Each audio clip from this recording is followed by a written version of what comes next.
Hello, everyone. Welcome once again to Royal Grown Radio, the cultivation podcast, the living conversation. Thanks for joining us today. We've got some really great guests from, pretty much right here in the neighborhood, and Arcata, the MMIZ, big contributors to the community. I'm Michael Beck. As always, I got Rick Elliott. Hey, what's up? And our guests today are Lizandro Salazar, co-founder of ArcataX and essentially business director operations, and Case Mandel, also co-founder of ArcataX and founder of Cannadips. Thanks for joining us, guys. Right on, guys. Thanks for having us. So, as two of the biggest coconut core users in the United States, it's nice that we finally get to come together, share a beverage and some story. I am so glad you said that, because that is exactly where I wanted to start. And yeah. It's pretty cool that we have such divergent uses of such a cool, sustainable material to kind of offset other products that could be used in place of the Absolutely. cocoa. It's really a great thing, I think. That's crazy. I mean, Arcata is the coconut core epicenter. Who would have ever thought that like this direct India to Arcata line would exist? Oh, it's here. Oh, it's here. Yeah. It's so funny. And that when the first time we met, I believe you brought to my attention, you're like, well, we use lots of cocoa. And I'm like, wait, what? And it wasn't until probably a year or two later that I actually tried your product and was like, oh my God, this is incredible. The Cannadips, the pouches, they taste great. They're actually super duper refreshing, which was not something I anticipated. Sure. Having not done any tobacco dip sort of thing since I was a kid, I was like, this isn't something I want to get into. But I fell in love with the mango. Really liked. Nice. And it was refreshing. I went through it really quick and, definitely seeing it all over. You can buy it at gas stations everywhere. And that's another thing I want to kind of jump into right off the bat. Normally I start by getting some background from you guys. So I'm going to say, as the story evolves, tell us how you got here and, what brought you guys together as business partners, et cetera. But first off, you're in the consumer packaged goods industry as opposed to the cannabis industry per se, and the Cannadips, and your distribution and the entire process and marketing and sales is so different than like the extracts and all the other things that we see more of in the cultivation and extraction scene. Tell us a little bit about that. Well, we got the origin story right into the Cannadips story, but yeah, we'll. I think let's reverse and start with an origin story from Lizandro and I, because that's really the genesis of Cannadips as well. Yes. And it as a lot of things in my life, which is it's kind of odd, like it all comes back to reggae on the river. And Awesome. my wife, the cannabis industry, everything. But Lizandro and I grew up in Santa Cruz, California. On the west side, big surf scene, definitely a alternative thought process there. And, I'd gone up to Humboldt State in 2003, fell in love with the area, transferred, finished at Cal Poly, but, had got my feet wet. And, had heard from a guy at a local surf shop. He's like, oh, you could volunteer at Reggae on the River, you get a free ticket, just do it for a weekend. So I went up that time without Lizandro, with my ex-girlfriend. We were parking crew, and we had like the time of our lives. And I came back, I was like, dude, you'd not believe what I experienced. I'm in the dome, I'm experimenting with drugs that I hadn't yet experimented with. Yes. I'm floating on the river. Just like wild times in 2007. That was a great year. Yeah. So came back, told him, we both got on parking crew the following year. We came up and they put us in like the VIP parking zone. So we got like very little cars to park. It's like, the Marley family, put them over here. So we're playing Frisbee the whole time. We're eating edibles. We're called the cookie crew. Like we had this incredible time. And our parking coordinator at the end of it was like, hey, you guys are actually really on point. Like, you're not on, hallucinogens the whole time. Like, I can trust you. You're parking cars straight. He's like, "Do you guys want to?" I mean, we both had college degrees. We're both like searching for, Lizandro was a professional designing rainwater harvesting systems. I was a personal trainer. We both had good college degrees. We're back at home in Santa Cruz figuring out what to do with our lives. And the guy was like, "Hey, do you guys want to make like $200 to $400 to $600 a day?" And we're like, sounds kind of nice. And then he's like, "Oh, well, you could come up to Humboldt and trim." And we're like, okay, like, I mean, and honestly too, like I was in Humboldt in the early days, like I didn't realize like all the cannabis I got, like I didn't understand all the work and hands and love and care and style and things that went into it. I just thought like it grew and he clipped it and, it was ready to smoke, But Wow. we went back home and we decided like, all right, we're gonna quit everything we're doing. We're gonna move to Humboldt. We're gonna do this thing. We're gonna go to Titlow Hill. Yes. And like that was the launch of of everything that's become. And what's really interesting about it too is like Lizandro and I both worked in the cannabis industry for call it the first 5 years, from growing to trimming to everything. And we were working for all these amazing people in Humboldt. Like, we could list off all the, if we could sit here and list 20 to 50 hill names. Like, it was just awesome, incredible humans. And we were immersed in this culture that let us in, which is Humboldt County, which is like in the heyday, but also we understand there was a heyday before it, but it was still really cool. And we didn't realize at the time, yeah, sure, we were making like X money a day and we were taking care of ourselves and we were able to go on these vacations and buy these things, but simultaneously those relationships that we built then turned to be my investors in Cannadips for $1 million when I launched, or people that unlocked the first, X people we worked with at Arcata Fire and ArcataX that we rolled out these lines. We didn't realize that we were playing this long game because we were building like really authentic relationships with people in the community. And that was really cool. So, I mean, we came up here, we got it going as literally bottom level, starting at the bottom, working our way up through, hard work, effort, diligence, respect of the community. Your name is everything. And then, it evolved to, I'd got into extraction, kind of pre-legalization. Nice. Some training. Yeah. I'd met my wife at the time at Reggae on the River. And we started spending some time together. And she was like, she kind of realized the levity of what I was doing, and if I'd got in trouble, it was not good.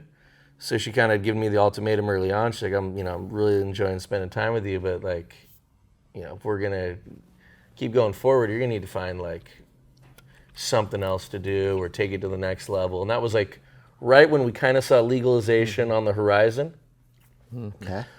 So I sold all my extraction equipment. I started realizing like, okay, legalization's happening. There's this like license scurry all over the county. What are we gonna do? It's like 2016, 2017. 2016. Like, how are we gonna, everyone thought a distribution license was gonna be the big thing. We weren't sure if it was gonna be legal yet. These were all just like theoretical. Yeah, it was like, oh, it's gonna be on the ballot. Yes. I met a guy at the gym who had a buddy who had a building, and we got a spot, and I think I'd put a deposit down, or had a partner that then backed it. We had a rift, and anyways, we had one of the first Type 7 facilities. We had a license, and simultaneously I had a buddy call me and was like, hey, I got this great idea called Cannadips. And I had two things boiling at the same time. So I talked to Lizandro, who had been growing for multiple years previously, and was like, hey, like, do you want this extraction business that I've been doing as like my core competency for the last 5 years? Do you want to get this going? Like, this is a great opportunity. He came in, ran with that, started that business. We were the second license granted in Humboldt County with ArcataX. Sweet. And we were the first licensed extraction in the county at ArcataX, so that was really badass. No and doubt. then simultaneously, while he was doing that, and I was still there, but I was working on the Cannadips, I had this opportunity to launch like the first chewing tobacco alternative with weed, like, and no one had ever done it before. And there was just this, pod of all these things happening. Early days, right? Yeah. Where it's like there's not even really many brands on the shelf, and you had like a full-on sales team. Like, tell me a little bit about the first launch. Well, the Cannadips thing was, my buddy calls me up. I got this great idea. It's called weed dips. I go on the internet. And there's nothing there. I had already had a license with ArcataX and had a vision with what I was going to do. And I was like, oh, shit, this is like, there really is opportunity here. I didn't know the size of the industry at that point or what was really happening. But, and I had just got my MBA at HSU. Okay. So 3 years previous. So I did have some business sense. Can't say that I had any entrepreneurship knowledge, but he came to me with the idea. Put together, probably a terrible business plan. It'd be great to find it, just for shits and giggles. But we raised $150,000 to start from a local farmer that I'd worked for. I bought the tins and the initial machine from India. Flew to India with my co-founder to test the machine, and we're like, we bought the machine, we bought the cans from the Netherlands, we invested huge, but we didn't know how to make the product. So you're like, all right, we've got the equipment. Well, now what? Well, we knew we wanted the best cans because the packaging is everything. Branding is number one. Mm-hmm. And my co-founder, he had a really good, he has a good eye for branding. Mm-hmm. And really pushed on the premiumness. He wanted plastic for that matter, but I wanted these metal cans. We had this company take a flyer on us, and they gave us like the smallest order ever, which was still like 80,000 units, which was a ton of money for us. And we started trying to figure out, all right, we got the design done, we got the machine, how do we make the product? And we took a lot of risk. And, I think the secret to our product was I brought in my buddy who was in Ecuador. He had started the first microbrewery. He'd been in the U.S. for a couple months, was taking a little time out of Ecuador, and I gave him a percent in the company early on because we obviously didn't have cash at that point. And it was like, he scored. He's a chef. Yeah, Right? He was a 5% chef. of nothing's nothing, and in the early days, it's easy to give away those pieces. No, he's gonna. 100%. He put good. He came up with the coconut core, so all the work he did was incredibly valuable, and we love TJ. Yeah, TJ. But we gave it to TJ, and he was like, "Oh man, they're using this as in Latin America. I know about this coconut core. We had tried mint leaves, we had tried coffee grounds, we had tried corn silk, we had tried all these different substrates, and we're not able to get it. And the coconut, it absorbs so much more times its weight. It's so much absorbency, it's insane. 10 to 15 times, depending on the quality of the core, right? It's people in even pharma that we've worked with are like blown away at what our product can do because the power of the coconut is like, not only is it a neutral flavor and I could pour anything in it and it tastes like anything, which is awesome. I can make peach, Skittles, Blue Dream flavor, Arnold Palmer. But on top of that, it absorbs so much flavor that our product just juices. So this guy came up with coconut. We made our first batch of product. We flew to India with this really wet, trippy thing and got the machine to try to run and just took the risk. And, that was just the old entrepreneur days of just figure out how to work it. We could go into hours of story on how we got that going. One foot in front of the other. But one foot in front of the other, trying to make it work, launching in 2018 with Prop 64. The product has taken many iteration changes. And as two guys, I think we both definitely prided ourselves on the Hill days as being two really hard workers and dependable people. And we both took on we thought it was going to be when you're in Super Mario Brothers and you go, down and there's just the coins and you're just hitting the coins and just collecting the dough, and the prosperity level for everybody around us was so high. Everybody thought they were going to, valuations, 50 million, 100 million. Oh my God. Oh, big time. We're going big. Everybody's going. We were all sucking from the same teat. And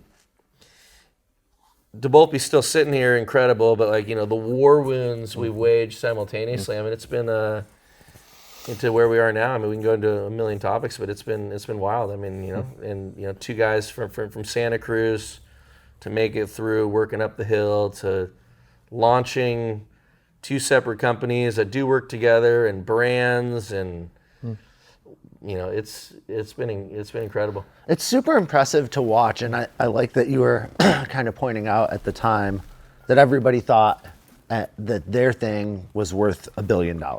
Oh yeah. Like, my 23 acres with two 20 by 100 greenhouses, I'm cashing out 1.6. Whatever. And there was a moment of that where people got some crazy numbers, and there were all these weird businesses that people thought were going to be great. And I'll be honest, I don't know that I'd say I was a doubter, but I really questioned the whole Cannadips concept when I heard it. I'm like, really? I didn't get it. Watching you guys evolve, seeing the penetration into the market, just traveling through North Carolina, I saw it at two separate places. I was like, these guys had a vision so far ahead of so many people that I'm sure it was scoffed at by lots of people, like, what, Cannadips, whatever. And you hit a home run. And the big thing is, I think it's such a hugely positive, influential product and positive piece to the people that it's affecting. And that's something that really just blows my mind, seeing, the horrors that tobacco can inflict on people, and giving them an alternative that can, cannabis heals. Their health, Yeah, it's like, wow, maybe I'm not saying that your product's undoing damage done by tobacco, but I mean, cannabis has potential to heal a lot. So it's like, in my mind, I'm like, wow, what a flip-flop to change people's lives. It's pretty cool. Well, it's a $7 billion industry in the United States, 7 million dippers, and 50% of them want to quit, and there's no good alternatives. So it's like, you have this perfect storm of dudes, primarily, that don't have a good alternative and are stuck with these products and need something that, guys like craft awesome things that they can brag about and be guys with other guys. It's like a very simple science. Yeah. Very simple. Bro Whiskey, science. Cigars. It's not hard, right? Yeah. So Cannadips kind of serves that. Like, could you imagine pulling out a tin of coffee grinds and putting them up here and like sharing it? Like, there isn't any romance there. So like we've with the metal can and the embossment and the Humboldt, there's this like identity that other guys get to like share with their friends. And we're solving that. We're helping dudes quit. And we get hit up, every day of people that are like, oh my, like, saved my life, got to do this, quit that, like, and it's really cool. It's really cool doing that. And we grew up chewing tobacco. And we grew up in Santa Cruz. It's a surf scene. I packed my first lipper at 14, cherry skull, was vomiting in my buddy's backyard. I had the same experience. Turning because green. we wanted to be tough, hanging the big chaws and like. I was a baseball fan. Yeah. All of our idols were doing it. We all went through that, right? So it's, I don't think when we started it, we wanted to be the Copenhagen of cannabis. We didn't, I kind of believed that we would do it. But I didn't realize all the hard work and all the million times we almost died. It's like a cat, how many lives do you have? But. Right. Hopefully one more. We are at the stage where there's like random occurrences on a daily basis where all over the world where like Cannadips is the penetration. Like you said, you saw in North Carolina. Yeah. We're in 6,500 stores. And on top of that, you got, videos getting millions of views or this with other, it really is, resonating. And we're excited to spread it. I got CBD, but, we're going to launch a sleep pouch in 60 days with CBN that's going to help, 25% of Americans have insomnia. So, that's an even bigger category with the sleep products. There's so many cool things that we can solve with cannabinoids, with other bioactives. What we created, it wasn't just like a novelty chew product, which that's how it originally started. It's like a novelty, looks like dip, Cannadips. But we created a drug delivery platform and like we have a pouch, we have holes in the pouch that we've patented. We can put anything in there, and there's so many cool opportunities to solve like problems that human beings are facing, and like we're just at like the tip of our iceberg. We have hundreds of products developed, but like, so it is really cool. That's incredible. I can see that as an effective delivery for all sorts of botanical extracts and healing herbs and all sorts of stuff. Now that you say that, I never would have thought of it until you said it, but light bulbs are just exploding up here. Well, remember too, on a high level, before legalization, all the rumors about big tobacco and what they were up to and what they were doing. And here you got a guy who's essentially poached Altria executives who understand that what was happening over there was hurting the nation. And this little product is like a bridge in between cannabis and tobacco. It's a form factor from tobacco, but it's got cannabinoids in it from cannabis. What a perfect little in between, because pretty much forever, those two worlds have been like, fuck you. Yeah, hardcore. Yeah, well, I mean, You know? I wouldn't say. I mean, poached is a strong word. I'd say. I was at a trade show in New Orleans, and this guy came up, very friendly-looking gentleman, and he loved the Cannadips thing. He's like, I was the CEO of Skull in Copenhagen, like 2 years ago, and he's like, I fucking love Cannadips. I was like, what? It's like Skull in Copenhagen. You're the CEO, like rad. So he started consulting us for free. He had left Altria a couple of years previous. And there's a lot of contingent. A lot of people, we think like, oh, big tobacco. There's this, like wanting to kill people, profit over everything. Like, I'd say that's capitalism, and every company is trying to get the most money for their shareholders. Now, tobacco, it's due to the products they sell that are nicotine, that are inherently addictive. But the people that, we found some people that had worked for Altria and that wanted to do something more with their careers and knew the space, knew consumer package, knew the retailer relationships, knew all these places that we had no idea what we were doing. So we were able to kind of like build that bridge and expedite our growth in an area that we were novice. We were novice guys that were, using a little Indian machine, shooting coconut coir into pouches, to evolving to like, bringing in some seasoned executives, getting consulted and reworking our business, and I'd say, the way kind of the future is working and what's kind of cool for people in the cannabis industry now is, even though things are still federally illegal and we complain about how we all want legalization, and I want legalization too, and it's ridiculous we're all, people are going to jail for a plant and et cetera. Simultaneously, the illegality of it has allowed common people like, at least us, I'll speak for A me lot and of him, us, yeah. to be able to participate in an industry that if it was legal, we'd have no chance. We never would have had a chance. And the longer, and it's staying illegal, and we're still having a chance. And I can speak specifically on I know all these tobacco. The dip space is really small. I obviously know all the companies in the space, and I'd say they're unwilling to take the risk and get into the space until legalization, because why would you jeopardize the biggest revenue business in the world for some fringe thing? Yeah, no doubt. So we're gonna keep running, and they're they're just whatever X entity, but like, so we still have a really good opportunity. Not just Cannadips. I speak for the whole cannabis industry, because any tobacco company or alcohol company or publicly traded company in the United States is going to be very careful with their core business and wait till things sort out, because they can't risk losing it all. So we still, as much as we want legalization as entrepreneurs, and even if we could let consumers know, like if we can continue this process and keep getting stronger ourselves, we're all going to be in a better position to make amazing products and brands and own this industry ourselves. Get a minute to brand and capitalize and effectively penetrate the market enough to compete when they jump in, I think is 100% right. Like there's really no other way to compete with that big money when it hits if we don't have an opportunity to kind of build some momentum. And it's interesting, you're talking about how many retailers there are. 6,500 plus retailers. You've got retailers everywhere, every gas station, I think everyone there's sells it. 100,000 convenience stores. Don't quote me, it might be 80, but yeah, there's a lot of shops.